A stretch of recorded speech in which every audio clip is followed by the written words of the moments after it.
고린도 도시에서 1년 6개월을 머물렀습니다. 머물고 그 머금을 마치고 또 다시 먼 여정을 떠납니다. 사도 바울의 삶은요, 이랬던 것 같아요. 머금에서 떠남, 계속 떠나는데 그 삶을 익숙함으로 바꿨던 사람인 것 같습니다. 이유가 뭘까요? 왜 그 사람은 계속 떠났을까요? 따라해 보겠습니다. 사명 때문입니다. 사명이 있었어요. 사명 때문에 오늘 말씀 첫 시작도 18절 보시면 바울은 더 여러 날 머물다가 형제들과 작별하고 배 타고 수리아로 어떻게 해요? 떠나갈세. 자주 잦은 작별들이 바울에겐 있었어요. 여러분, 사랑하는 사람과 헤어져 봤습니까? 이별해 봤습니까? 저도 저희 둘째 형님 벌써 그렇게 세월이 빠른 줄 몰랐어요. 우리 형님이 가족들 다 데리고 캐나다 갈 줄 누가 알았겠습니까? 평생 삼형제 서로 부둥켜 안고 살 줄 알았는데 어느 날 갑자기 캐나다로 떠났어요. 헤어지면 참 낯설고 힘든 것 같아요. 생각만 하면. 떠남이 익숙한 사람은 아무도 없을 것입니다. 그럼에도 불구하고 사도 바울은요, 정 붙였다가 정이 그를 이끈 게 아니고 사명 때문에 또 떠날 수밖에 없었다. 또 떠나고 또 떠났다. 그는 사명자였기 때문입니다. 오늘 말씀 18절 같이 다시 한번 읽어볼까요? 18절 시작. 바울은 더 여러 날 머물다가 형제들과 작별하고 배 타고 수리아로 떠나갈새 브리스길라와 아굴라도 함께하더라. 바울이 일찍이 서원하였으므로 갱그레아에서 머리를 깎았더라. 그가 떠난 이유는 오늘 18절이 본문을 보면 왜 자꾸 떠나나? 그가 떠난 이유는 18절 일찍이 서원이 있었으므로. 네, 서원이 있었고 자신의 서원을 또 지키고 싶어서 갱그리아에 가서 무엇을 합니까? 머리를 깎았다라고 나와 있습니다. 사도 바울의 사명, 그가 하나님 앞에 기도한 서원, 기도에 하나님 저 이렇게 살고 싶어요 하는 것이 하나님께 약속한 서원이라 그러거든요. 이 서원의 내용이 무엇이었을까요? 우리 로마서 15장 16절 한번 같이 읽겠습니다. 로마서 15장 16절 앞에 있습니다. 시작. 이 은혜는 곧 나로 이방인을 위하여 그리스도 예수의 일꾼이 되어 하나님의 복음의 제사장 직분을 하게 하사 이방인을 제물로 드리는 것이 성령 안에서 거룩하게 되어 받으실 만하게 하려 하심이라. 아멘. 띄워주세요. 이 바울을 보세요. 바울은요 이렇게 말합니다. 이 은혜는, 자기의 삶은 나로 이방인을 위하여. 네, 끄세요. 네, 갑자기 뒤에서 누가 사명인 것 같아요. 이 바울의 사명이 여기 나와 있어요. 나로 이방인을 위하여 그리스도 예수의 일꾼이 되겠다. 이것을 위해서 복음을 들고 열방 가운데 땅끝까지 늘 떠나는 인생이 자기의 사명이었던 거예요. 그도 머물러 있고 싶었겠죠. 그러나 그가 또 떠날 수밖에 없었던 것, 그 서원을 다지기 위해서 갱그레아에서 머리를 깎을 수밖에 없었던 모든 것은 이방인의 사도로 자기가 부름받았다는 마음이 있었던 것입니다. 그는 그래서 정말 수천 킬로를 달렸어요. 그의 인생에. 복음을 땅끝까지 편만하게 전하기에 복음을 들고 달려간 한 사람, 사도 바울. 그의 인생, 그는 총 4번의 전도 여행을 떠납니다. 예수님 만나고 나서 물론 준비하는 기간들이 15년 정도 있었죠. 그 이후에 쉴 틈 없이 계속 땅끝까지 복음을 전하려고, 이방인들 위해 나가려고 4차례의 선교여행을 떠나는 것을 봅니다. 물론 4차 선교여행은 여러분 아시겠지만 로마로 강제 이송되는 죄수의 신분으로 예기치 않도록 떠나게 된, 그러다가 결국 로마에서 순교합니다. 4차 선교 여행은 하나님이 이끌어간 죄수 신분으로서의 여행이었습니다. 오늘 본문도 보면요 2차 선교가 거의 다 마무리되고 있어요. 그리고 3차 선교 여행을 또 갑니다. 한번 볼까요? 그가 왜 이 사명 때문에 떠나는 모습. 22절 23절 같이 읽겠습니다. 22절 23절 시작.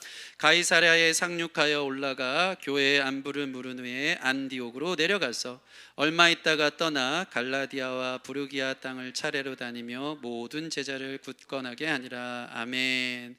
여러분, 성경 여러분 것이면 한번 꼭 체크를 하셔야 됩니다. 바울이 1, 2, 3, 4차 선교여행을 갔다는데 동그라미 쳐진 곳에서부터 깔끔하게 여기부터 여기가 1차 선교고 여기부터 여기가 2차 선교구나 하면 헷갈리지 않겠지만, 성경을 보면요 그렇지 않아요. 오늘 2차 선교가 어디에서 마무리되냐면 방금 읽은 22절 다시 한번 띄워주시겠습니까?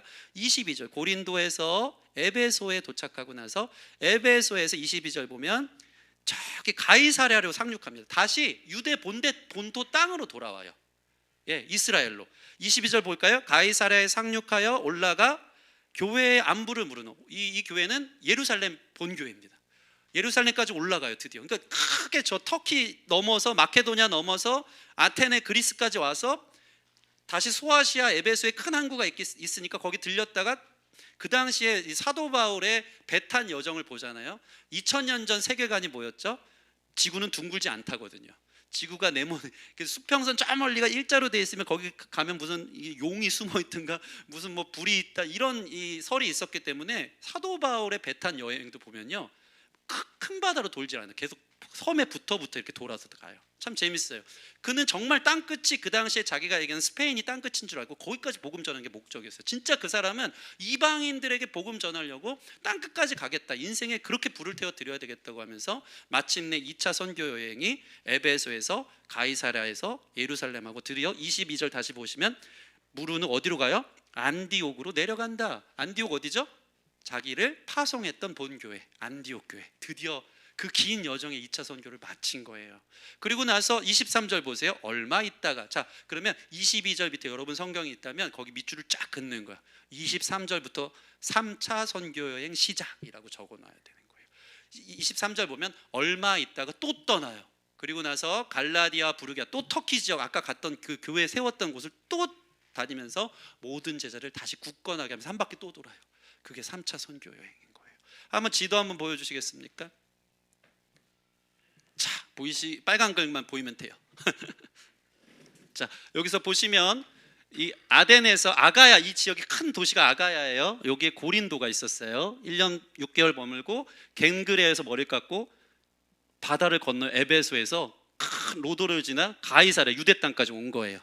그리고 나서 여기 예루살렘을 들리고 안디옥으로 다시 돌아옵니다. 이게 2차 선교여행의 마지막. 그리고 23절이 있으면 또 돌아요. 이게 3차 선교행은 또 다른 지도가 있는 거예요. 이렇게 크게 한 바퀴를 돈 거예요. 학자들에 의하면요, 이게 수천 킬로입니다. 수천 킬로. 네, 그가 그냥 이 바다를 타고 또 땅을 건너서 갔던 그 시간들과 거리가 얼마나 먼, 그 당시에 정말 생명을 건 전도 여행인지 말로도 할 수 없는 것입니다. 자, 여러분 한번 생각해 봅시다. 바울에게서 이렇게 계속 떠나면서 여행을 다니는 삶이 그는 그것을 즐긴 걸까요? 아니면 하나님이 가라 하니까 갈 수밖에 없던 걸까요? 하나님이 가라 하니까 갈 수밖에 없었던 것입니다. 여러분, 이것은 매우 중요한 관점입니다. 왜 그것을 알 수 있습니까? 오늘 본문 다시 한번 볼까요? 18절 말씀 보시면 바울이 18절 후반절 보시면 바울이 일찍이 서원이 있었으므로 겐그레아에서 머리를 깎았더라 라고 얘기합니다. 네. 여러분, 이 고린도를 떠나서 겐그레아라는 그 아가야 도시의 작은 성으로 다시 돌아가서 이 기록을 보면 겐그레아에서 바울이 딴 거 한 게 없어요. 뭘 했어요? 머리를 깎은 겁니다. 우리가 이 본문만을 좀 잠깐 생각해 봤으면 좋겠어요. 겐그레아에 가서 머리를 깎은 이유가 뭘까, 바울이? 예? 뭐 겐그레아에 엄청난 헤어샵이 있나? 거기 유명한 디자이너가 있어서 거기에, 근데 실제로 제가 인터넷 쳐봤더니요, 겐그레아 헤어샵이라는 게 한국에 되게 많습니다. 특히 저 강남에. 특히 막 결혼식 앞둔 사람들 그 주일은 쉽니다 해놓고 이 말씀을 딱 타서 헤어 디자이너들이 이 이름으로 큰 이제 미용실을 하는 데가 되게 많습니다. 그러니까 사도 바울도 당시 겐그레아가 머리 잘 잘라주더라. 내가 이 선교 여정 속에 머리도 많이 자랐고 가서 좀 이발 좀 하고 가자 이런 마음으로 그냥 갔을까요? 그렇지 않아요. 이 인터넷을 찾아보면 사도 바울이 젊을 때는 머리가 있습니다. 머리가 있는데 일부러 우리 박선 집사님 좀 깎아요. 깎아서 이렇게 깨끗하게 한 게 이제 3차 선교행부터 사도 바울의 이미지는 언제나 대머리로 살아가고 있는 거예요. 그거 어디서 자른 거죠? 겐그레아에서 삭도를 떼서 깨끗하게 깎은 거예요. 근데 자, 이 부분 한번 생각해 보자는 거예요. 왜 그랬습니까? 일찍이 서원이 있었기 때문에. 다시 말해서 이건 뭡니까? 나 떠나기 싫어. 나도 또 긴 여정을 가는 게 너무 피곤하고 힘들어. 그렇지만 일찍이 서원이 있었습니다. 하나님 앞에 이렇게 살기로 나를 드렸기 때문에 정말 비장한 각오로 다시 머리를 깎고 있는 그의 이미지로 마치 영화 속의 한 장면처럼 그의 모습을 상상해야 되는 겁니다. 너무 쉽지 않은 여정을 또 가는 거예요. 고린도에 머물고 싶었겠죠. 여러분 생각해 보십시오. 고린도에 들어갈 때 되게 우울했잖아요. 에덴 선교가 좀 망한 것 같고 홀로 또 혈혈단신으로 들어가는데 매우 두려워 심히 떨었다는 자기의 심정을 얘기합니다. 근데 놀라운 일이 있어요. 그곳에서 하나님이 놀랍게 역사하십니다. 자그마치 1년 6개월을 잘 정착한 거예요. 그리고 심지어 어떤 일이 있습니까? 지난주 보니까 유대인들이 맨날 가는 곳마다 회방을 했잖아요. 근데 어떻게 됩니까? 새롭게 뽑힌 로마 총독 이 갈리오라는 사람이 유대인들이 바울을 고소하니까 오히려 이 총독이 유대인들이 아니라 바울을 변호해 줍니다. 유대인들의 회방을 전혀 원천 봉쇄를 해줍니다. 유대인들이 바울을 고소하니까 오히려 총독이 앞장서서 고소를 취하하고 교통정리를 다 해준 겁니다. 그러니까 보세요, 1년 반 동안 정착 잘했어요. 고린도 교회라는 큰 교회, 대형 교회 목사님이 됐어요. 엄청난 열매를 얻었어요. 목회 이제 재밌게 하는 1년 반이 된 거예요. 심지어는요, 가는 곳마다 유대인들이 자기를 방해했는데 이제 유대인들도 전혀 자기를 공격할 수 없게끔 마음껏 기독교 포교를 할 수 있도록 눈치 안 보도록 정치적으로도 다 분위기가 작성된 것입니다. 그러니까 그는 초대 고린도 교회 담임 목사가 된 거예요. 자, 그 자리를 떠나는 게 쉬울까요? 어려울까요? 어렵습니다. 이제 좀 안정이 생긴 거거든요. 여정 속에 아마 자기 스스로의 비전을 합리화하실 수도 있을 거다. 하나님이 이것으로 해 날 여기까지 부르셔서 2차 선교행 멀고 긴 여정을 통과하여 몇 년 만에 여기 와가지고 이제 이 교회를 부흥케 하시려고 나를 이렇게 세워주셨구나. 삶이 편안해질 수 있었습니다. 어떻게 보면 성공적인 삶인 거예요. 이제 시작인 거예요. 근데 어떡합니까? 그는 갱그레아에 가서 다시 머리를 깎으면서 이전에 내가 서운한 걸 기억하여서 고린도 교회를 다시 떠나는 거예요. 왜? 자기 사명이 있으니까. 정말 비장한 모습입니다. 영화 속 한 장면입니다. 눈물을 머금고 머리를 자르고 있지 않았을까 하는 생각이 듭니다. 여러분, 물론 뭐 정말 나 때도 너무 옛날 얘기이긴 하지만 영화 람보를 아십니까? 더 모릅니까? 람보로 기니는 들어봤어도 웃으시는 분은 저랑 좀. 람보라는 옛날 영화가 1983년도 영화가 있어요. 하여튼 들으세요. 그 들으면 압니다. 전쟁 영화인데 이 실버스터 스텔론이라는 멋진 근육 빵빵한 미국 이제 헐리우드 배우예요. 사람이 마지막 전쟁을 앞두고 자기를 멋지게 위장을 하는 거예요. 위장이라면 군대에서 이제 꾸미는 거지. 이렇게 이제 드러나지 않도록 자기를 위장합니다. 이 위장 크림을 바를 때 그 표정이 되게 비장하거든요. 나 이제 죽을 수도 있어, 가면 나 이제 끝이야. 아마 사도 바울의 마음이 이것 같다라는 생각을 했어요. 별로 와닿지 않죠. 람보를 안 봐서. 아니면 한번 생각해 봤습니다. 이 과거에 독립투사들이 단지 동맹을 하잖아요. 약지를 자르잖아요. 얼마나 비장해요. 나는 나라를 위해서 내 목숨을 바치겠다. 우리는 절대 배신하지 않겠다. 지금 이 각오를 하는 거예요. 고린도 전서에서 안주하고 싶고 편안한 삶 누가 원하지 않겠습니까?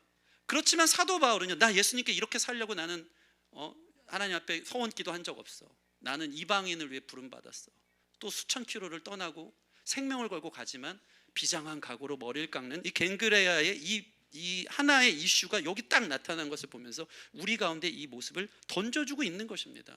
여러분은 인생 가운데 이런 사명의 비장함이 있습니까? 하나님이 우리를 구원해 주셔서 당신은 왜 사느냐고 물어본다면 사명이 있어서 난 죽어도 그걸 해야 돼. 나에게 있어서 부르심은 그거야. 이 목적의식이 있습니까? 저와 여러분들이 인생이 가벼운 이유가 뭘까요? 부르심의 목적을 몰라요. 사도 바울은요, 인생에 업다운이 있든 없든 뭐가 잘 되든 안 되든 우리는 우리의 삶의 사명이 마치 자기가 계획한 이 목표를 이루는 게 전부라고 생각을 하다 보니까 끌려다닐 때가 있는 거예요. 세상이 말해준 그 무엇으로 나 이게 내 목표야. 사람이요, 목표를 정하는 건 매우 중요하다고 합니다. 목표. 그런데 그 목표는 반드시 어떤 목적을 위해서냐가 중요해요. 예를 들면 목표는 우리 눈앞에 보여지는 딱 정한 거예요. 내가 내년에는 다이어트 목표, 다이어트를 성공하겠다. 내년에는 뭐 성경을 일독하겠다. 내년에는 내가 이 직장에 꼭 들어가겠다. 목표를 정해요. 그러면 반드시 그 뒤에 왜냐라는 목적을 우리가 생각해야 된다는 거죠. 다이어트에서 목적이 뭐야? 자기 영광 취하려고, 내 인기를 위해서. 다 자기 중심적인 거. 그 세상이 그렇게 얘기하니까 나 이 회사를 들어가지 행복할 줄 알고. 근데 사명자는요, 무엇을 하든지 늘 목적을 생각하는 거예요. 나 이것을 통해 하나님이 나를 부르신 목적을 따라 가야 되니까. 하나님 목적을 이루기 위해 목표를 정하고 마침내 그 목적을 설정하는 사명자의 삶을 사는 것이 그리스도인들을 향한 영광스러운 부르심이라는 것입니다. 여러분 안에 이런 사명이 있습니까? 사도 바울은요, 하나님 앞에 서원 기도를 드렸던 사람이에요. 하나님, 나의 삶을 이렇게 드리겠습니다. 여러분 삶에 어떤 뜨거운 집회나 기도하면서 은혜 가운데 하나님 내 삶을 받아주세요, 저 이렇게 드리겠습니다 하면서 서원 기도를 해본 적이 있는가 모르겠어요. 그것을 지키기 위해서 그는 비장한 각오로 머리를 깎아가면서 됐다, 이제 성공했다, 고린도 목회 시작했으니까 여기 날 안주해야지, 이게 아니고요. 아, 나 이거 아니지, 나의 비전은 따로 있지. 제가 예전에 이 북한을 간 건 아니고 중국 북한 이 지역이 보여지는 연변 심양 단동 쪽으로 선교를 간 적이 있어요. 그때만 해도 중국이 이제 문호를 한참 개방하고 베이징 올림픽이 열리기 전이어서 2007년인가 아마 이랬던 것 같습니다. 갔는데 그 북한이 보여요. 막 압록강, 두만강, 일송정 막 이런 데서 사람들 볼 수 있는, 그때만 해도 그 근처에 있는 한 작은 마을에 갔더니 선교사님이 저희를 지하교회로 인도하더라고요. 지하교회가 말 그대로 정말 이게 지하에 있어요, 공간이. 근데 몰래 진행되는 교회이기 때문에 지하교회라고 하죠.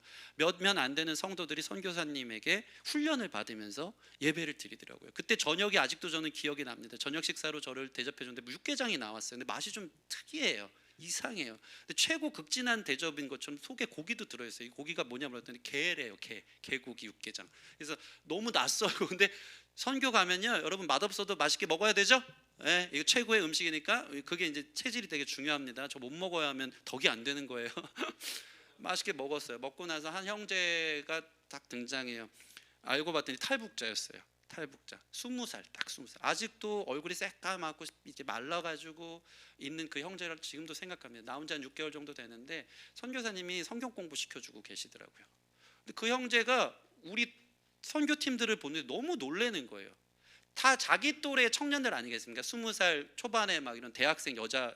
근데 너무 처음에 문화 충격을 느끼는 거예요. 예쁘고 뭔가 이렇게 에너지가 뭔가 다르고 이게 꿈인 것 자체가 다르고. 그래서 제가 한번 생각해봤어요. 그 청년이라고 젊은 날 좀 놀고 싶지 않고 자기의 그 문화적 문명적 혜택을 받고 자기도 그냥 세상적으로 출세해서 그렇게 좀 즐기고 싶은 마음이 없었겠습니까? 근데 그 청년에게 저희가 막 질문을 하는 거예요.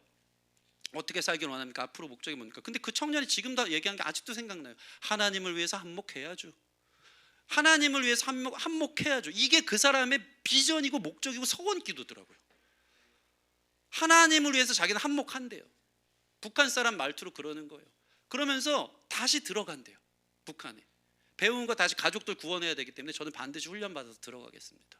그때 그 청년의 20살짜리 청년의 눈빛을 저는 아직도 잊을 수가 없어요. 이 비장함이 있는 거예요. 자신의 삶의 부르심은 그거라 생각하고 생명까지도 목숨까지도 전제로 쏟아붓듯이 아깝지 않게 드리는 삶이 바울에게 있었고 예수님 믿은 그 청년 안에 있었다. 저는요, 오늘날 성도들에게 물어보고 싶어요. 인생에 사람들이 막 그런 얘기를 하는 거예요. 저는요, 목사님, 목숨을 걸 만한 목표가 없어요. 가만히 얘기해 보니까 반대로 얘기하면요, 여러분들은 한 번도 인생을 비장하게 목숨을 걸어본 적이 없는 거예요. 하나님의 뜨거운 부르심 앞에 일로 가면 절로 가, 절로 가면 절로 가, 막 일희일비하면서 난 그게 아니고 하나님의 뜨거운 부르심 앞에 목숨을 걸면 그게 목숨 걸 만한 목표가 되는 건 줄 믿습니다. 이 은혜가 없는 거예요. 내 인생 이렇게 드리겠습니다. 많은 사람들이 서원 기도하면요, 막 그런 얘기들을 많이 합니다. 너 서원 기도했어? 물어보면 뭐라고 합니까? 서원 기도는 다 똑같이 하는 말. 서원 기도는 함부로 하면 안 돼. 서원 기도는 함부로 하면 안 돼. 왜? 하나님이 다 들으시고 그거 안 지키면 하나님한테 벌 받으니까. 성경도요, 정확하게 나와 있어요. 내가 너 그 보응하리라. 네가 서원 기도했는데 그거 안 하잖아? 그럼 내가 너를 벌을 주리라 하는 엄포를 놓듯이 하나님 무섭게 성경에서 말합니다. 그러니까 많은 사람들이 함부로 서원 기도하는 거 아니야, 이 얘기는 엄청 잘해요. 그거 정말 맞는 말입니다. 근데 문제는 뭡니까? 함부로 서원 기도하면 안 되기 때문에 아무도 서원 기도를 해서는 안 된다는 말일까요? 그렇지 않는다는 것입니다. 그만큼 비장한 각오를 가지고 한번 인생을 하나님 앞에 내게 주신 부르심을 따라 서원 기도할 만큼 드려보겠느냐. 너 자신을 걸고 내가 이거 지켜보겠다. 그게 우리의 삶을 확실한 목적으로 이끌더라고요. 그러면요, 인생이 자유해집니다. 자유해져. 뭐가 잘 돼도 안 돼도 저는 갈 길이 있는 거예요. 이게 우리 삶을 자유케 해요. 세상이 얘기하는 저 산이 내가 가야 될 나의 인생의 목표야, 갔더니 아무것도 없어. 그 중간 비전이 나의 절대 비전이 된 거예요. 나는 하버드 가는 게 목표야. 많은 사람들이 뭐 하버드 증후군도 아니고 가면요, 하버드 수준에서 해야 되는 일들이 있기 때문에 다른 일은 절대 안 하고 오히려 또 중간 비전을 잃었기 때문에 거기 가면 애들이 더 우울증에 걸리고 공황에 걸린대요. 더 이상 뭐 할 게 없다. 그러지 않습니다. 어딜 가든지 비전의 사람은요, 내가 높든 낮든 잘하든 못하든 어떤 처지든 하나님의 부르신 목적을 위해 쭉 가는 거예요. 사도 바울은 이런 부르심이 있었기 때문에 수천 킬로를, 그 힘든 시간들을 견디면서 하나님을 위해 자신을 쏟아부을 수 있었던, 어떻게 보면 정말 행복한 사람이었던 것 같습니다. 시편 76편 11편 말씀, 11절 말씀 같이 한번 읽어보겠습니다. 시편 76편 시작. 너희는 여호와께 너희 하나님께 서원하고 갚으라. 사방에 있는 모든 사람도 마땅히 경외할 이에게 예물을 드릴지어다. 아멘. 여러분, 하나님 앞에 좀 비장하게 우리의 인생을 좀 드렸으면 좋겠습니다. 하나님, 한 번뿐인 인생, 내 삶의 목적, 주님 앞에 서는 날 반드시 올 텐데, 주님 앞에 설 때, 나의 인생을 계수할 때 부끄럽지 않은, 하나님을 위해 한몫할 수 있는 내 삶, 그런 비장한 각오가 우리의 모든 신앙생활과 삶을 이끌어가는 줄 믿습니다. 최근에 지난달에 돌아가신 이 CCM 가수 한 분 계세요. 김상훈 님이라고, 위드라고, 엄청 여러분들은 잘 모르겠지만 한참 CCM 가장 핫할 때 되게 개그맨처럼 웃겼던 한 분이 있어요. 몸도 뚱뚱하시고 노래는 엄청 잘하시는데, 무슨 그 누구보다도 두 명의 이 위드라는 그 개그맨보다 더 웃긴 분들이 나와서 CCM 가수로 한 분이 있어요. 근데 이 김상훈 사역자님은 어려서부터 자기의 심장이 10%도 제 기능을 못하는 심장을 갖고 태어났어요. 그러니까 사실 이미 죽었어도 예전에 죽었어야 되는데 기계에 의존하고 살면서 자신의 삶을 비장하게 살아가더라고요. 이분은 CCM 때마다 꼭 이 간증을 합니다. 저는 사실 죽었어도 예전에 죽었어야 되는 사람인데 기계에 달고 살아가는데, 이 생각을 할 때마다 저는 내 생명을 추가로 얻은 것 같습니다. 내게 주신 생명, 심장을 뛰게 하신 분이 지금도 주님이고, 내가 노래하는 이유는 지금 나에게 생명 주신 이 심장을 뛰게 하신 주님 때문이기 때문에 저는 심장이 멈추는 그날까지 주님을 찬양하겠습니다. 이게 그 사람의 간증이에요. 그래서 다시 한번 생각해 봐세요. 여러분, 생명의 주권자가 누구십니까? 구원받아서 죽을 수밖에 없는 우리에게 다시 구원의 생명을 주셔서 다시 살 수 있는 기회를 주신 분이 누구십니까? 하나님 아니겠습니까? 그분을 위해서 우리는 세상적인 많은 비전과 목표들은 있을지 모르지만 하나님을 향한 비장한 각오를 갖고 사명을 갖고, 서원기도 막 함부로 하면 안 돼 이런 얘기만 하지, 하나님 앞에 진지하게 신앙생활을 하는 모습을, 우리가 하나님 앞에 보일 데가 없는 모습을 너무나도 많이 본다는 것입니다. 여러분 삶의 목표와 목적이 완전히 우리의 눈빛을 다르게 할 수 있는, 하나님 안에서 다잡을 수 있는 저와 여러분들 되어지기를 바랍니다. 우리 한번 21절 말씀 읽어보겠습니다. 21절 말씀 시작. 작별하여 이르되 만일 하나님의 뜻이면 너희에게 돌아오리라 하고 배를 타고 에베소를 떠나. 여러분 보세요. 그는 또 작별해요. 왜? 자기가 서원한 게 있거든요. 사명이 그의 삶을 이끌었어요. 그러면서 하는 말이 뭡니까? 21절 작별하여 이르되 만일 하나님의 뜻이면 너희에게 돌아오리라. 그러나 나는 하나님의 뜻이라면 다시 에베소에 돌아올 날이 있겠지만, 물론 3차 전도여행 때 다시 에베소로 가긴 합니다. 하나님 은혜죠. 근데 잠깐 들렸던 이 사람들이 좀만 머물러 주세요. 근데 사도 바울은 한 번도 나는 지역교회 목회자로 부른 적이 없어. 하나님이 나는 이방인의 사도야. 복음 전하기 위해서 열방 가운데 다니기로 했어. 또 작별하는 거예요. 그러면서 이렇게 고백합니다. 하나님의 뜻이면 돌아오겠지만 나를 향한 하나님의 뜻은 열방을 다니면서 복음 전도하는 사람이야 라고 자신의 목적을 분명히 하는 것을 보게 됩니다. 그렇게 안디옥까지 2400km를 간 것이죠.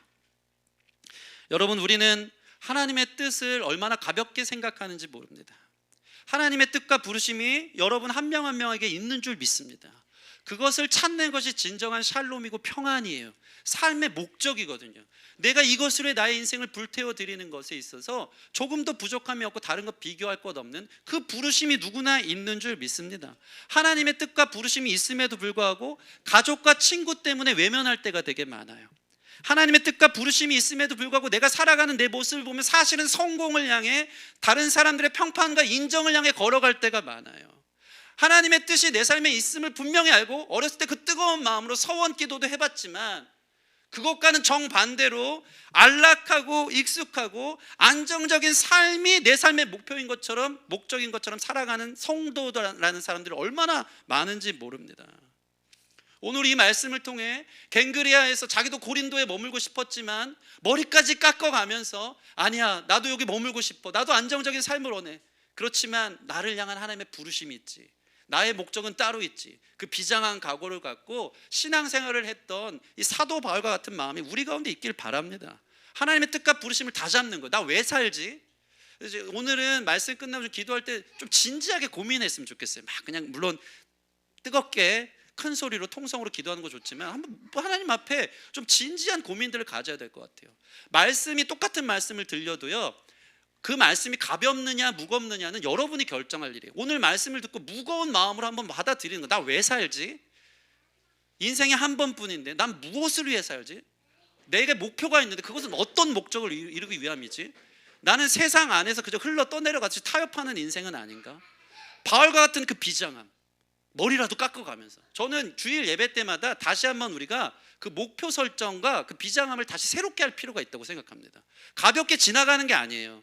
제가 가볍게 전했고 똑같은 일상에 그냥 어느 2023년에 한 주일 예배일지 모르겠지만 무겁게 받아들이세요. 스스로 비장하게, 나 왜 살지? 나를 향한 부르심은 도대체 뭐지? 이 씨름을 갖고 나아가서 다른 것과 타협하지 않고 머물러 있고 싶어도 머리 깎고 또 수천 킬로 떠날 수밖에 없었던 이 바울의 마음을 저희가 닮아가는 저와 여러분 됐으면 좋겠습니다. 대강절 셋째 주일 아닙니까? 주제가 회개예요. 회개는 뭡니까? 유턴이거든요. 내가 원하는 삶의 목표와 목적을 설정한 내비게이션을요, 위치를 바꾸는 거예요. 나의 방향을. 그게 진정한 회개인 줄 믿습니다. 하나님이 나에게 설정하신 하나님의 뜻을, 타협하지 않는 그 목적을 향해 나를 돌이키는 거룩한 회개의 역사가 예배 가운데 있기를 주님의 이름으로 축원합니다. 그런가 하면 바울의 목적에는요, 항상 사람이 있었어요. 이 사람이, 이 귀한 아들이. 여러분, 그래요. 그래 잘 가. 이거 잘해서 그래. 주여. 네. 자, 여러분. 아니야, 이제 저 잡혀야 돼. 자, 일로 가자. 잡혀. 들고 가. 주여. 그게 너의 사명이야, 경진아. 다시는 앞으로 오게 하지 마. 이 바울의 사명 목적에는요, 항상 사람이 있습니다. 이게 재밌어요. 그의 삶의 목적은 이방인을 향해 부름 받았잖아요. 그렇지만 바울의 마음을 우리가 선교 여행을 보면 제일 그 마음에 놓지 못했던 존재들이 있어요. 그게 누구죠? 자신의 동족 유대인들입니다. 그러니까 사실 바울은 나는 이방인을 위해 부름 받아서 다니면서도 항상 제일 먼저 누구를 찾죠? 회당 들어가서 유대인들, 자기 동족을 놓을 수가 없었어요. 하나님을 향한 방향성과 시선을 향해 가지만 마음 한켠에 포기할 수 없었던 내 동족, 이게 또 그에게 있어서 또 하나의 사명이었던 것 같아요. 심지어는요, 로마서를 보면요, 내가 이방인에게 복음을 전하는 이유는 나의 사명이기도 하지만 이방인들이 예수님 믿는 거 보면서 나의 동족 유대인들이 야, 율법도 안 지키고 할례도 안 받는데 예수를 잘 믿네 하면서 거룩한 시기심을 유발하기 위해서 내가 일부러 이방인들에게 전도하는 목적도 있어요. 이게 뭡니까? 바울의 마음속에 유대인을 지워버릴 수가 없는 거예요. 한번 볼까요? 그의 사명의 모습으로 그가 에베소를 또 갑니다. 갱글에서 비장하게 머리를 깎고 19절 말씀 보시면 같이 읽겠습니다. 19절 시작. 에베소에 와서 그들을 거기에 머물게 하고 자기는 회당에 들어가서 유대인들과 변론하니. 자, 보세요. 어떻게 생각하면 가는 곳마다 방해를 했던 유대인들, 자기를 돌을 들어서 죽이려 했던 그 유대인들 만나고 싶겠어요? 고린도에서 이제 완전히 질서도 잡혔고 유대인들이 더 이상 방해도 할 수 없을 만큼 법적으로 모든 게 편안했단 말이죠. 그랬던 바울이 지금 뭐합니까? 에베소 가서 또 뭐예요? 회당에 들어가서 유대인들과 뭐래요? 변론하니. 그는 유대인들을 포기할 수 없었던 것 같아요. 정말 불편한 사람들, 보기만 해도 지긋지긋한 사람들, 이 사람들 품어서 뭐하나, 늘 원수 같은 그 사람들, 그렇지만 또 포기할 수 없어서 보기 싫은 그 사람들을 위해 내 동족이고 이들이 예수를 믿었으면 좋겠다는 그 마음을 놓을 수가 없기 때문에 또 문을 열고 들어가는, 회당 문을 열고 들어가는 그 지긋지긋한 유대인들, 자기를 핍박하는 유대인들을 향해 들어가는 바울의 마음을 우리가 한번 생각해 봐야 되는 것입니다. 바울에게 있어서 유대인들 만나는 것이 또한 사명이었던 것이죠. 여러분, 우리 삶에 사명이 있다면 그것은 바로 사람인데요, 여러분도 저와 똑같은 마음이, 바울과 똑같은 마음이 있는 줄 믿습니다. 그것은 뭡니까? 여러분이 끝끝내 품어야 하는 존재가 바로 주님께서 여러분의 허락한 사명인 줄 믿습니다. 저에게 있어서는 그것이 성도 드릴 때가 참 많죠. 지난주 얘기한 것처럼 모소대나무 5년 동안 열매가 자라질 않아. 3cm. 와, 너무 힘들어. 이 마지막 시대의 기독교 후기 사회 속에 교회는 점점 힘을 잃어가는 세상 속에서 제가 가끔씩 물어보면, 하나님 저는 왜 목회자입니까? 왜 변하지 않는 성도들을 위해서 저도 포기하고 싶을 때가 있어요. 저의 일주일 동안에 가장 큰 스트레스는요, 요즘 조금 알 것 같아요. 바울의 스트레스가 교회를 위해 염려하는 것이라 그랬잖아요. 막 이렇게 매도 여러 번 맞고 여러 번 난파당하고 강도의 위협도 당하고 여러 가지 생명의 위협을 당했지만 그런 건 고사하고 나에게 있어서 가장 큰 스트레스는 교회를 위해 염려하는 것이다. 제 안에 있어 제일 큰 스트레스는요, 왜 그 성도 교회 안 나오지? 왜 예전엔 잘 나왔는데 왜 신앙을 등지고 등한시하고 무슨 일이 있을까? 근데 연락하기도 꺼림직한 거예요. 내가 연락하면 또 부담스럽지 않을까? 근데 기도를 멈출 수는 없어요. 이게 목회자의 마음인 거예요. 유대인들을 보듯이 포기할 수 없고 포기하면 안 될 거, 너무 불쌍한 거예요. 한 명도. 저는 사실 그래요. 우리 교회 온 게 기적 아닙니까? 근데 나 몰라라 하면서 그는 세상 사람 됐어, 뭐 다른 데 의지하고 산대. 그럼에도 불구하고 제 마음속에는요, 너무 불쌍해요. 포기하면 안 될 것 같아. 예수 믿어야 살잖아요, 그 사람들도. 이 마음이 제 안에 있는 거예요. 근데 사도 바울이 똑같았어요. 유대인들이 이 원수 같았고 자기들 맨날 뒤에서 돌 던지고 핍박했고 제일 힘들게 했던 그 사람이지만 포기할 수 없었던 그 사람들이 자기에게 사명인지라 에베소 도착해서 또 회당문 열고 유대인들에게 변론하러 복음 전하러 가는 것입니다. 우리는 다 그렇게 품어야 될 사람들이 있지 않습니까? 그게 사명입니다. 사랑하기 때문에 아프고 사랑하기 때문에 상처도 많이 받았고, 그러나 사랑하기 때문에 포기할 수 없는 그 사람들, 사랑하기 때문에 미워도 다시 한번, 오늘 옛날 드라마 많이 아는, 웃는 분만 알아. 미워도 다시 한번은요 1970년대 나왔던 드라마인데 막 9부작 10부작까지 갔던 거, 람보보다 더 오래된 드라마. 우리 권사님 아시죠? 미워도 다시 한번. 네. 그 유명한 영화가 있어요. 드라마가 제목 멋있죠? 미워도 다시 한번. 바울의 마음은 이거였어요. 포기할 수 없었기 때문에 유대인들 미워도 다시 한번. 그게 사명이었던 것입니다. 여러분, 누군가를 위해 살아가고 포기할 수 없는 그 사람을 끝까지 품는 것이 우리의 사명인 줄 믿습니다. 품을 수 없는 그 아들, 품을 수 없는 그 친구, 품을 수 없는 그 성도, 심지어 품을 수 없는 그 목사, 품을 수 없는 나의 남편, 그들이 바로 여러분들이 품어야 될, 잊지 못할, 지워버릴 수 없는 사명, 그 자리, 그 땅인 것입니다. 저희 어머니 매년 하시는 말씀이 있어요. 다른 어머니들도 똑같을 것 같아요. 내가 내년에는 다시는 김장 안 하겠다. 내년 명절에는 절대 음식 안 할 거야. 얼마나 이게 잔소리를 해대시는지.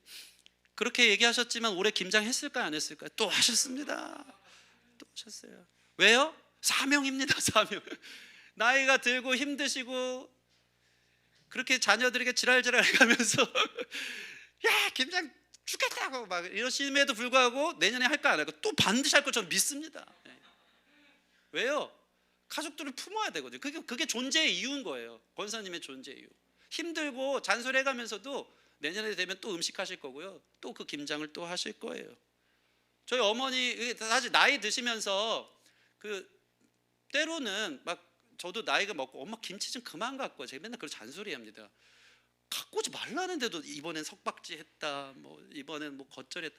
조금만 갖고 오라고 냉장고 넣을 데 없다 그러는데 또 갖고 와서 잔소리하면서 놓고 가세요. 사명이에요. 사명인 것 같아. 근데 그걸 또 받아 먹으면 그걸 갖고 어머니는 어머니로서의 가정을 품은 것에 대한 이 존재의 이유가 있더라고요. 그렇게 보면 저희 어머니의 나이가 있으심에도 불구하고 여전히 사명은 잔소리하는 사명, 그죠? 언제 잔소리를 멈출지 모르겠어요. 끝까지 잔소리합니다. 야 우서가 왜 그 성도 전화 좀 해라. 왜 그 자매 그 형제는 왜 안 나오냐. 막 목회를 하세요. 우리 담임 목사님 하세요. 제가 맨날 그럽니다. 아주 진두지휘를 합니다. 뒤에서. 네. 잔소리가 사명이고, 또 한편으로 말하면 뭐가 사명입니까? 끝까지 기도하는 게 사명이고, 그게 뭡니까? 사람을 포기할 수 없는, 내게 얹혀진 그 사람을 끝까지 기도해 주는 것, 그게 사명이니까 그 존재 이유 아니겠습니까? 여러분, 우리 안에 이러한 사명이 있는 줄 믿습니다. 오늘 말씀을 통해 바울이 유대인을 포기 못한 것처럼 여러분 삶에 포기 못할 그 사람을 사명으로 생각해 끝까지 품기로 다시 한번 결정할 수 있는 저와 여러분 되기를 주님의 이름으로 축원합니다. 그런가 하면 한편 오늘 말씀에는요, 바울을 통해서 사명과 비전과 자신이 서원한 기도를 향해 어떻게 추구하며 갔는지에서 배울 수 있다면 한 사람 아볼로가 등장하거든요. 이 아볼로를 통해서는 자신의 서원과 목적과 비전을 어떻게 하나님이 빚어가시고 이루게 하시는지에 대해서 또 나와 있더라고요. 오늘 말씀, 이 아볼로라는 한 사람을 어떻게 사명자로 세워가는지 함께 나눠보기를 원하는데요, 24절 말씀 같이 읽겠습니다. 오늘 본문 24절 시작. 알렉산드리아에서 난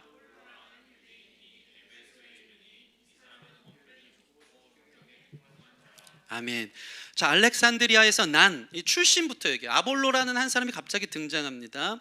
그 사람이 유대인이었어요. 알렉산드리아 출신이었어요. 그 사람이 에베소에 이르렀어요. 거기에는 바울이 잠깐 머물렀고, 이 바울과 함께 왔던, 바울을 잘 도왔던 부부, 브리스길라와 아굴라 부부가 거기 정착하고 있었어요, 잠시 동안. 근데 이 사람의 출생이 먼저 나옵니다. 24절 보면 이 사람은 언변이 좋고 성경에 능통한 자라 라고 나와 있어요. 이것은 뭡니까? 그 사람의 은사예요. 그 사람이 타고날 때부터 주신 재능인 겁니다. 기프트죠. 언변이 좋은 능력, 그리고 성경에 능통하다는 것은 엄청난 학습 능력이 있었어요. 잘 배웠어요. 이해가 빨랐어요. 공부를 잘했어요. 성경을 잘 꿰던 사람, 이것은 하나님이 주신 기프트. 그러니까 사명자는요, 누구나 태어날 때부터 하나님이 주시는 은사가 있다. 이 아볼로에게는 말 잘하는 말쟁이의 은사가 있었던 것 같습니다. 저희 집 가만 보니까요, 저희 집도 다 말쟁이인 것 같아요. 저는 교회에서 떠들죠. 우리 사모님은 세상에서 라이브 방송하면서 떠들죠. 저희 승리는 갑자기 유튜브 한다면서 유튜브로 떠들죠. 다 말쟁이들만, 그 끼들만 타고 난 것 같아요.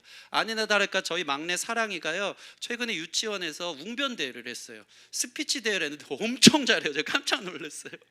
나는 엄마 아빠가 만든 최고의 걸작품입니다. 최고의 걸작품이기에 무엇이든지 당당하게 할 수 있다, 할 수 있다, 할 수 있다. 그런데 선생님이 시켰나 봐. 잘 들어주셔서 감사합니다. 아니, 어떤 애들보다 잘하는 것 같아요. 야, 얘도 기프트가 있구나, 말솜씨가 뛰어나구나. 하나님이 재능을 다 주신다는 것이죠. 저와 여러분에게도 무엇인가 하나님 주신 은사가 있는 것인 줄 믿습니다. 아볼로에게 주신 것처럼 다 태어날 때부터 주신 기프트가 있어요. 성경은 그렇기 때문에 달란트의 비유도 있고, 누군가에게 이 성령을 받아 은사가 있다는 것을 다 보여주고 있는 것입니다. 근데 제가 한번 팁으로 이런 얘기를 드린 적이 있는데, 여러분의 은사가 어떻게 하나님께서 귀 쓰시길 원하시냐면, 세 가지가 있어야지 내 은사가 하나님이 기뻐하실 도구가 되는 거예요. 첫째는 내가 좋아하는 게 여러분의 은사일 리가 있어요. 은사일 수가 있어요. 내가 좋아하는 일. 여러분 좋아하는 일 하시기 바랍니다. 이것만 생각해도 기쁘고 즐겁고 좋은 일. 둘째는 이게 다 딱딱 짜맞춰져야 되는데, 좋아하는 일이긴 하지만 잘해야 돼. 잘하지 못하는데 나만 좋으면은 별로 이렇게 사용이 잘 안 돼. 네, 이런 사람들이 있어요. 내적 소명은 엄청 강해. 나는 이걸 좋아해. 이걸 위해 태어났어. 근데 외적 소명, 다른 사람들의 평판은 되게 안 좋아. 야, 그 사람 그거 하지 말라 그래. 아, 그거 잘 안 어울려. 그 사람 그거 은사 아닌 것 같아. 근데 진짜 하나님 주신 은사 기프트는요, 내가 좋아하면서도 동시에 다른 사람이 볼 때 잘한다. 세 번째, 제일 중요한 거, 그게 유익한 데 쓰여야 돼요. 다른 사람 어렵게 하고 불편하게 하고 나쁜 데 쓰이는 게 아니고 유익하게 하는 데 쓰여야 된다. 그러니까 아볼로라는 사람에게는요, 말 잘하는 것을 좋아했고, 공부하는 걸 좋아했고, 또 그것을 잘한다 소리를 들었고, 이것이 또 어떻게 유익하게 원석이 보석되도록 하나님이 다듬어 가시는지에 대해서 오늘 본문에 등장하고 있는 것입니다. 그러니까 그에게 기프트가 있었고요.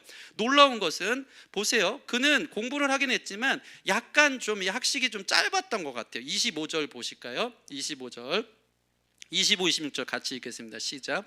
그가 일찍이 주의 도를 배워 열심으로 예수에 관한 것을 자세히 말하며 가르치나 요한의 세례만 알따름이라. 그가 회당에서 담대히 말하기 시작하거늘 브리스길라와 아굴라가 듣고 데려다가 하나님의 도를 더 정확하게 풀어 이르더라. 아멘.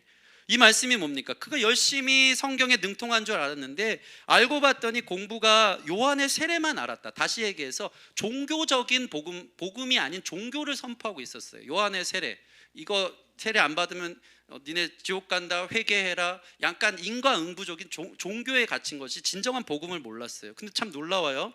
회당에서 말도 잘하고 성경이 능통해서 요한의 세례일지 모르겠지만 예수에 관한 것을 말했지만 26절 딱 보니까 회당 딱 갔더니 브리스길라와 아굴라 부부가 이 에베소 회당에서 그 말씀을 듣고 있는 거예요. 그때 어떻게 합니까? 끝나고 나서 아볼로를 불러요. 불러다가 사실 우리가 바울 선생님 밑에서 또 배우고 성경을 열심히 연구하는 사람들인데 우리에게 와서 같이 성경 공부합시다. 그러면서 26절 보면 하나님의 도를 더 정확하게 풀어 이르더라. 여러분, 여기서 아볼로가 날개를 달아요. 이 두 사람, 이 부부의 만남을 통해서 자신이 엄청 업그레이드가 됩니다.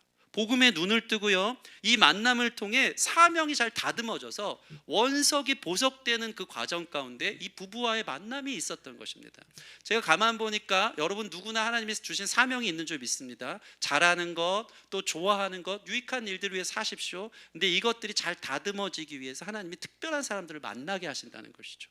그 사람들을 통해 내 은사가 더 날카로워지고 더 잘 준비될 수 있는 만남, 아굴라와 브리스길라 만남을 통해서 이 아볼로가 훨씬 더 주님 안에서 단단한 사람으로 컸다, 성장했다.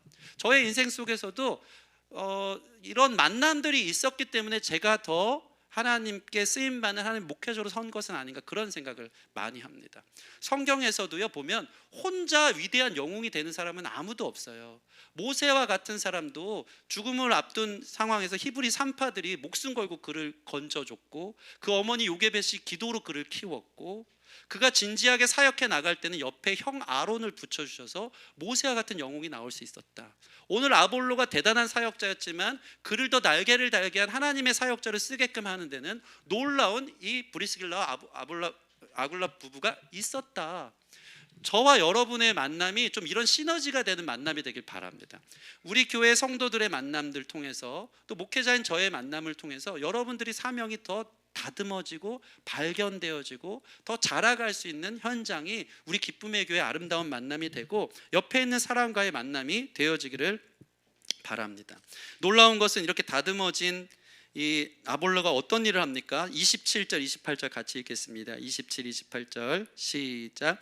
아볼로가 아가야로 건너가고자 하므로 형제들이 그를 격려하며 제자들에게 편지를 써 영접하라 하였더니 그가 가매 이로 말미암아 믿은 자들에게 많은 유익을 주니 이는 성경으로서 예수는 그리스도라고 증언하여 공중 앞에서 힘있게 유대인의 말을 이기미를.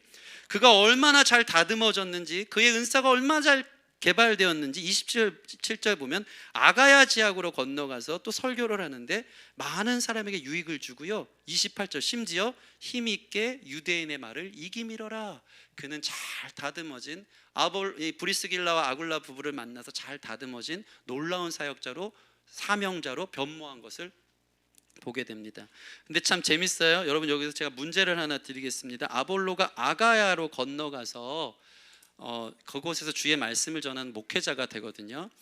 박성원 집사님만 맞추지 마세요. 분명히 알 것 같아요. 아가야 지역에 바울이 그동안 2차 선교 여행하면서 지나온 도시가 하나 있어요. 그 아가야 지역에는 어떤 도시에 이 아볼로가 머물렀을까요? 지난주에 설교했던 건데 힌트, 아가야 총독이 갈리오예요. 그 아가야 지역의 어떤 도시죠? 뭐 아시면 제가 커피 상품권을 쏘도록. 모릅니까? 네, 맞추지 마세요. 그냥 집사님도 맞추지 마세요. 커피 상품권 굳었습니다. 아가야 지역에 고린도에 가요. 고린도. 사도 바울이 고린도에 있었잖아요. 아가야 지역에, 고린도 지역에서 사도 바울이 1년 6개월 머물잖아요. 저는 여기서 이 성경을 준비하면서 너무 놀랐어요. 하나님의 기가 막힌 퍼즐이었어요. 여러분 보세요. 바울이 고린도에 머물고 있었고 싶었을 거예요. 1년 6개월을 머물고 안정적인 사역을 했단 말이죠. 그럼에도 불구하고 자기는 사명에 있어서 떠나요. 머리를 깎고. 그건 그의 사명이었어요. 그러면 고린도 교회는 누가 돌봐? 하나님이 이것을 알고 갑자기 오늘 본문에 알렉산드리아 출신 아볼로라는 사람을 준비시켜요. 에베소에서 브리스길라와 아굴라 부부를 만나게 하고, 그가 나는 아가야로 건너가서 사역할래요 했더니 27절 보면 이 부부가 그를 격려하며 제자들에게 편지를 써 그를 영접하세요. 그가 사역할 만한 교회가 있어요. 거기가 어디라고요? 고린도 교회인 거예요. 만약에 사도 바울이 1년 6개월 있지 않고 난 여기서 계속 담임 목사로 머물러 있을래 하면 이런 기적은 일어나지 않아요. 바울이 떠났기 때문에 고린도 교회 지역 교회의 사명자로 부름받은 아볼로가 이렇게 준비되어져서 두 번째 목사로 거길 들어간 거예요. 그러니까 바울은 고린도 교회를 개척한 초대 목사고, 그 교회를 부흥시킨 목사가 있다면 그 뒤에 목사인 아볼로 목사인 거예요. 하나님이 이렇게 기가 막히게 퍼즐을 맞춰 놓더라고요.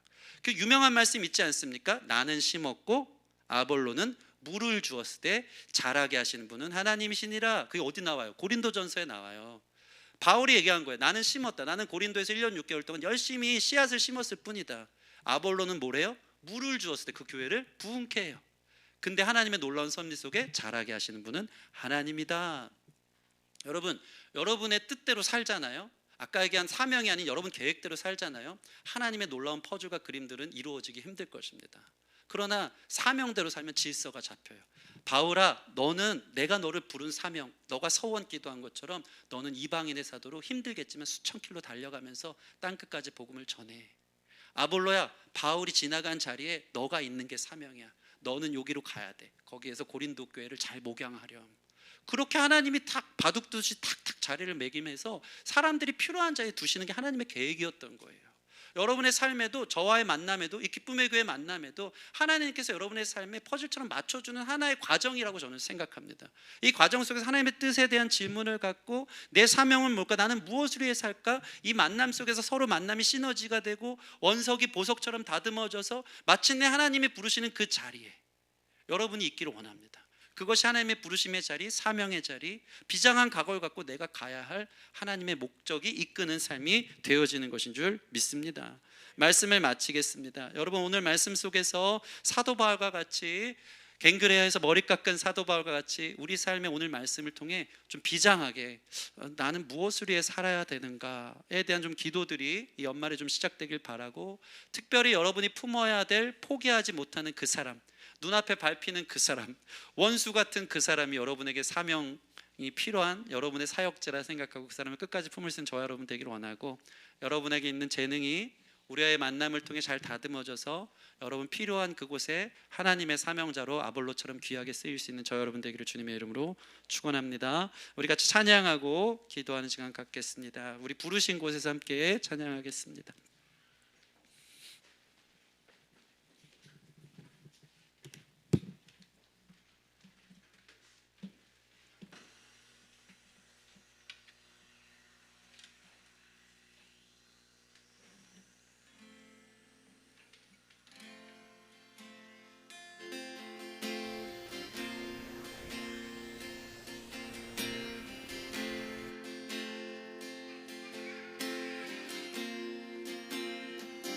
따스한 성령님, 따스한 성령님, 마음으로 보내 내 몸을 감싸며 주어지는 평안함, 아멘, 만족함을 느끼네. 사랑과 진리에, 사랑과 진리에 한 줄기 빛 보내 내 몸을 감싸며 주어지는 평안함, 그 사랑을 느끼는 부르신 곳에서, 부르신 곳에서 나는 예배하네. 어떤 상황에도 나는 예배하네. 부르신 곳에서 나는 예배하네. 어떤 상황에도 나는 예배하네. 다시 한번, 사랑과 진리에, 사랑과 진리에 한 줄기 빛 보내 내 몸을 감싸며 주어지는 평안함, 그 사랑을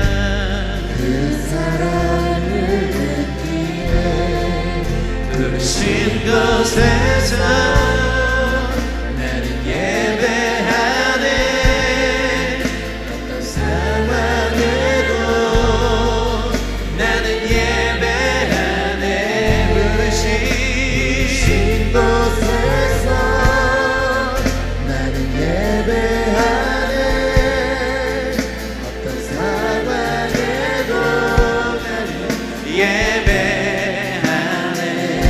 걸어갈 때 길이 되고 내가 걸어갈 때 길이 되고 살아갈 때 삶이 되는 그곳에서 예배하네. 내가 걸어갈 때 길이 되고 살아갈 때 삶이 되는 그곳에서 예배하네. 내가 걸어갈 때 길이 되고 내가 걸어갈 때 길이 되고 살아갈 때 삶이 되는 그곳에서 예배하네. 내가 걸어갈 때 길이 되고 살아갈 때 삶이 되는 그곳에서 예배하네. 부르신 곳에서 나는 예배하네. 어떤 사방에도 나는 예배하네. 부르신 곳에서 곳에서 나는 예배하네. 어떤 상황에도 나는 예배하네.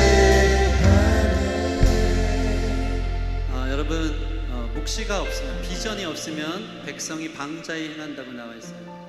방자히 행한다는 것은 그냥 끌려다니는 삶이에요. 생각 없이 사는 삶이에요. 그냥 닥쳐서 놓여서 살아야 되니까 사는 삶이에요. 우리 하나님께서 여러분을 구원하여 주사 다시 생명을 주셔 이 심장이 뛰게 하신 이유는 그냥 동물처럼 이 세상의 흐름 따라 살으라고 부른 사람이 아무도 없는 줄 믿습니다. 다 사명이 있는 거예요. 저는 없는 것 같아요 하는 사람 있습니까? 그렇지 않습니다.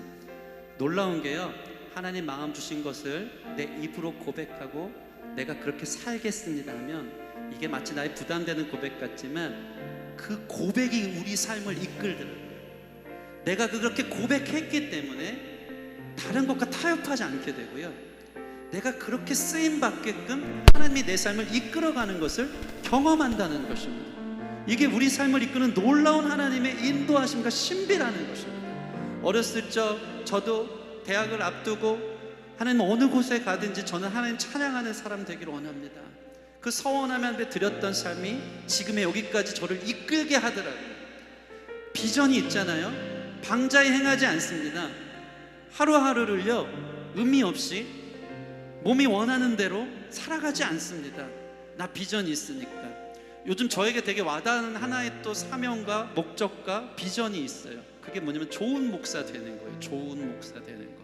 좋은 목사라는 묵상만 하잖아요. 제가 죄 가운데 있으려는 마음 자체가 없고 성도들이 나를 위해 얼마나 많이 기도해 주는지에 대한 거룩한 부담감 속에 하나님 보실 때나 사람 볼 때나 홀로 있을 때나 좋은 목사 돼야지, 이 목적이 우리를 이끌고요, 그 목적이 나의 삶을 무엇과도 타협하지 않게끔 이끌어 가더라고요. 여러분, 하나님이 여러분들이 거룩한 초청으로 초대하는 줄 믿습니다. 사도 바울도 고린도 목회 성공하고 이제 편안한 삶 시작됐지만 나 이거 아니지, 목적이 있었어요. 이방인을 위해 난 부름받았지. 갱그레아 가서 머리를 깎습니다. 안락하고 안전한 삶 살지 않겠다. 내가 주님 앞에 서는 날 부끄럽지 않은 하나님의 일꾼으로 서기를 원한다.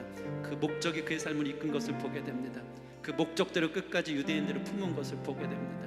그 목적대로 살았더니 하나님이 사람들 붙여주고 마침내 하나님이 기뻐하는 삶의 자리에서 아볼로 같은 사람이 고린도 교회 2대 목사로 하나님 쓰시는 것을 본다는 거죠.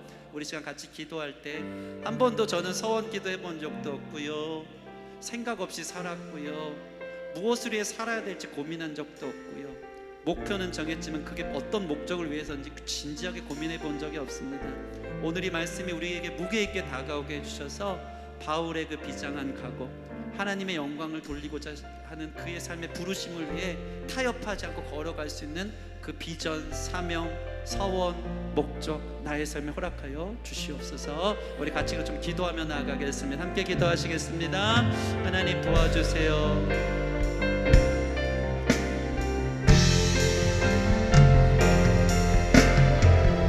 생각하고 무엇을 위해 살아야 되는지, 왜 하는지 위해서 깊은 고민들을 하기를 원합니다. 주님, 그래서 내 삶이 타협하지 않고 좌로나 우로나 치우치지 않고 부르심의 사명, 표대를 향하여 나의 달려갈 길을 달려가고 주님의 부르심을 향해 끝까지 걸어가는 사도 바울과 같은 마음이 우리 가운데 있기를 원합니다. 주님, 조금도 부끄러움 없는 사람으로 하나님 앞에 서는 날 주님 이래 우리 삶을 드릴 수 있는 자들로 무게 있게 우리의 삶의 목적을 두고 그 부르심을 쫓아 타협하지 않고 걸어갈 수 있는 성도들, 품지 못할 그 사람, 하나님 때문에 하나님 사랑으로 다시 한번 기도하고 품고 나아갈 수 있도록 이끌어 주시기를 원합니다. 우리 한 번 더 기도할 때는 바울이 이방인의 사도로 부름받았음에도 늘 마음속에 얹혀졌던 채증처럼 늘 포기할 수 없었던 유대인들이 있어서 상처 줬던 그들을 향해 또 회당문 열고 복음 전하러 간 그 마음 한번 생각해 보세요. 여러분, 우리 삶의 사명은 내가 포기하지 못하는 바로 그 사람, 내 마음에 얹혀진 바로 그 사람이 우리의 사명의 자리고 품어야 될 사람인 줄 믿습니다. 같이 기도할 때 혹시나 하나님, 내가 끝까지 품어야 될 사람이 있다면 그 사명 버리고 도망가지 않도록, 그 십자가 버리고 도망가지 않도록 믿음으로 다시 한번 걸음을 뗄 수 있도록 용기와 힘을 허락하여 주시옵소서. 특별히 우리 청년들 중에 하나님, 저는 이러한 은사가 있는데 수많은 사람들, 기회들, 만남들 속에서 아볼로처럼 잘 다듬어질 수 있는 환경 가운데 나를 두셨다면 감사하고, 또 이 과정 속에서 하나님 나를 빚어갈 수 있도록 이끌어 주셔서 나에게도 아볼로가 최종 목적지 고린도 교회 2대 목사가 된 것처럼 나를 향한 삶의 자리 가운데 나갈 수 있도록 사명을 다 다듬고 잘 다듬고 준비하는 사람 되게 해주세요 라고 우리 삶의 각자 부르심의 모양대로 좀 기도하며 생각하며 나아갔으면 좋겠습니다. 함께 기도하시겠습니다. 하나님 감사합니다. 주님 도와주세요. 함께 해주세요. 말씀해주세요. 성령 하나님 책임져 주세요. 그냥 사는 사람 아무도 없게 해주세요. 다 사명이 있습니다. 주님의 부르심이, 뜻하심이 있습니다. 그 길에 들어서기를 원합니다. 품어야 될 사람을 품게 하여 주시고, 잘 다듬어지게 하시고, 준비하게 하시고, 공부하게 하시고, 연구하게 하셔서 나를 통해 기뻐하시는 그 자리에 하나님의 버질의 완성을 볼 수 있도록, 예배하신 그 자리에 있도록 이끌어 주시기를 원합니다. 주여 축복하시고 인도하시고 함께하여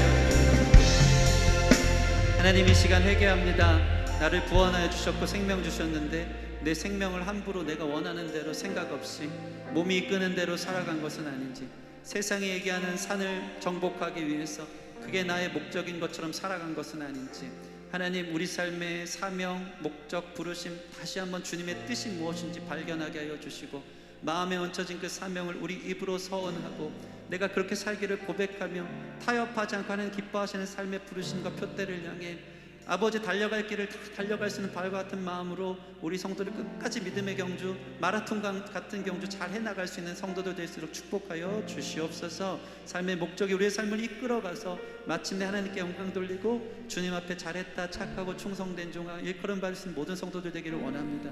특별히 내게 십자가가 있습니다. 품어야 되는 그 사람, 상처만 남은 그 사람, 하나님 다시 돌아가고 싶지 않은 그 사람, 또 우리 마음에 얹혀주는 사람들이 있다면 아버지 끝까지 기도 시작하고 품고 다시 다가갈 수 있는 용기 주셔서 그 십자가 놓고 도망가는 사람 아무도 없도록 주님 이 시간 용기와 힘을 허락하여 주시옵소서. 아볼로처럼 주신 은사들 무엇인지 모르는 사람 깨달아 알게 하여 주시고, 이 은사 잘 개발할 수 있는 좋은 만남들, 좋은 기회들 허락하여 주셔서 하나님이 필요한 자리에 이것을 위해 나를 준비하셨구나 깨달으며 감사하며 하나님의 뜻과 계획의 퍼즐 조각 안에 내 삶이 있었음을 발견할 수 있는 아볼로와 같은 삶, 바울 같은 삶 살기로 원하오니 주님, 우리 모든 성도들을 축복하여 주시고, 이 기쁨의 교회의 만남이, 우리 귀한 성도들과 부족한 목회자의 만남이 이들의 은사가 잘 개발되어지고 단단해지고 더 성숙해질 수 있는 좋은 과정이 될 수 있도록 우리 교회를 주님 사용하여 주시옵소서. 감사하며 예수님 이름으로 기도합니다. 아멘. 우리를 이끄시고 인도하실 주님께 영광의 박수 올려드리겠습니다. 아멘. 다 같이 자리에서 일어나셔서 결단에 찬양하고 축도로 예물 드리고 축도로 예배 마치겠습니다.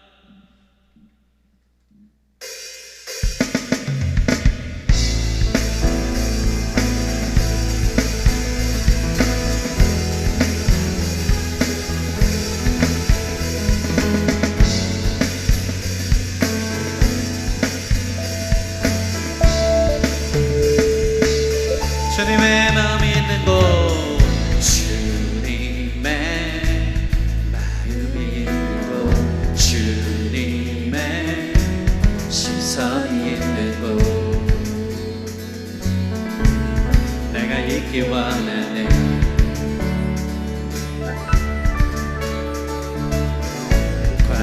광야에 꽃을 피우시고 사막에 강물을 내시는 주의 놀라운 소리 푸른 마른 곳 꽃이 지는 날 주의 말씀을 아멘. 영원한 주의 말씀이 우리 가운데 들릴 줄 믿습니다. 말씀하여 주십시오. 전능하신 주 거룩하신 왕 우리를 향해 주신 그 말씀 이루시네. 이루시네.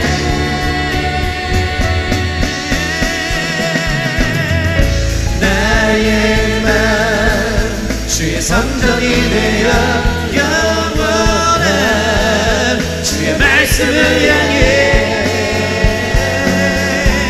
주의 마음이 있는 곳으로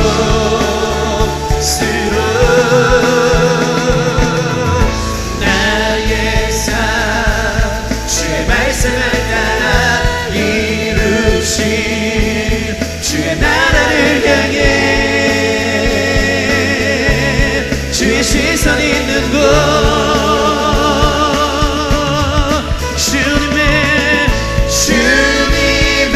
마음 있는 곳 주님의 시선 있는 곳 간절히 내가 있길 원하네. 아멘. 주님의 마음 있는 곳 주님의 시선 있는 곳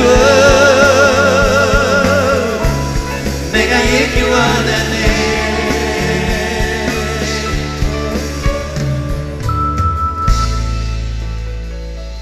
하나님 감사합니다. 물질조차 살지 않고 사명 따라 살아가는 성도들 되기를 원합니다. 우리의 인생은 물질보다 가치 있고 의미 있고 고귀하고 하나님 우리를 구원하신 모든 사명 물질보다 찬란한 줄 믿습니다.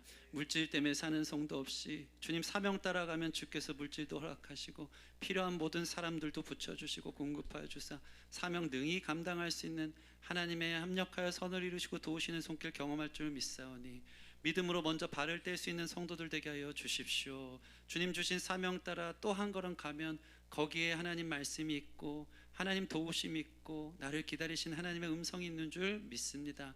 막연하고 보이지 않아도 영원한 말씀조차 순종의 걸음을 떼기에 부족함 없도록 비장한 각오를 가지고 하나님 부르심을 날마다 생각하며 승리할 수 있는 성도들 되게 하여 주시고 이 물질 쓰이는 곳에 하나님 영광이 나타나고 물질 때문에 궁핍함 당하지 않도록 일용할 양식으로 이 삶을 돌보시고 인도하여 주시옵소서.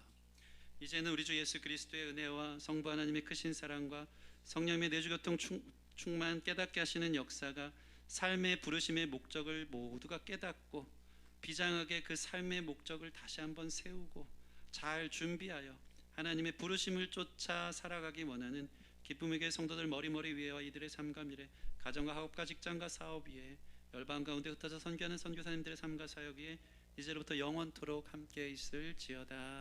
아멘.